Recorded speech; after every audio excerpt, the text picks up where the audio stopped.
തൃശൂർ നഗരത്തിലെ വെള്ളക്കെട്ടിനെക്കുറിച്ച് പഠിക്കുന്നതിനും ദുരന്ത ലഘൂകരണ പദ്ധതി തയ്യാറാക്കുന്നതിനും വേണ്ടി കേന്ദ്രമന്ത്രി സുരേഷ് ഗോപി നിയോഗിച്ച സംഘം വിവിധ സ്ഥലങ്ങൾ സന്ദർശിച്ചു. ഡോക്ടർ സ്വാമിനാഥൻ കമ്മീഷൻ അംഗവും രാജ്യാന്തര കായൽ കൃഷി ഗവേഷണ കേന്ദ്രം ഡയറക്ടറുമായ ഡോക്ടർ KG പത്മകുമാറിന്റെ നേതൃത്വത്തിലുള്ള സംഘമാണ് സന്ദർശനം നടത്തിയത്. ചെറിയ മഴ പെയ്താൽ പോലും തൃശൂർ നഗരത്തിന്റെ പല ഭാഗങ്ങളും വെള്ളത്തിലാകുന്ന അവസ്ഥ.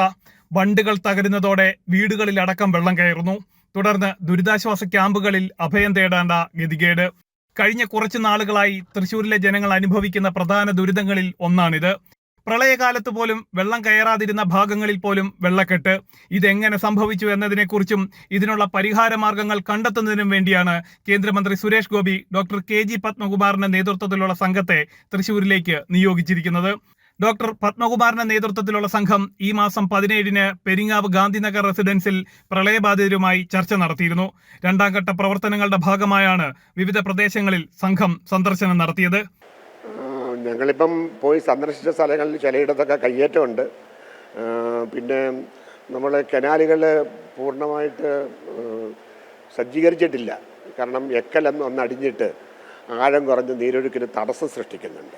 പലയിടങ്ങളിലുള്ള നിർമ്മിതികൾ, നമ്മളുണ്ടാക്കിയിട്ടുള്ള നിർമ്മിതികൾ കുപ്പിക്കെടുത്ത് പോലെ ആക്കിയിട്ടുള്ള ഇടങ്ങളൊക്കെ ഉണ്ട്. നീരൊഴുക്കിന് തടസ്സം ഉണ്ടാക്കുന്നു എന്നുള്ളതാണ്. ഇത് ഈ വെള്ളം ഒഴുകി നേരിട്ട് കോൾപ്പാടങ്ങളിലെത്തി അതുവഴി അറബിക്കടലിലോട്ട് ഒഴുകിപ്പോണം.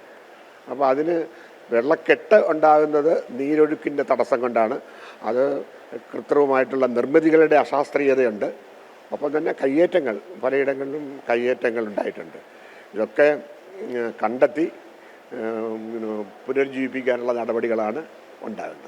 തൃശൂർ താണിക്കുടമ്പുഴ, കുണ്ടുവാറത്തോട്, ഗിരിജത്തോട്, നിപ്പോൺ ടയോട്ടത്തോട്, ഗിരിജത്തോട് പാലം തുടങ്ങിയ തൃശൂരിലെ നിരവധി സ്ഥലങ്ങളിൽ സംഘം ഇതിനോടകം സന്ദർശനം നടത്തി. നദികളിലെ ഒഴുക്ക്, ഇവയുടെ ആഴം, കയ്യേറ്റങ്ങൾ സംബന്ധിച്ച വിവരങ്ങൾ ഇതടക്കമാണ് ഡോക്ടർ പത്മകുമാറിന്റെ നേതൃത്വത്തിലുള്ള സംഘം പരിശോധിക്കുന്നത്. ഇതിന്റെ അടിസ്ഥാനത്തിൽ തയ്യാറാക്കുന്ന റിപ്പോർട്ട് ജില്ലാ ഭരണകൂടത്തിനും ഒപ്പം സർക്കാരിനും സമർപ്പിക്കും. ജനം, തൃശൂർ.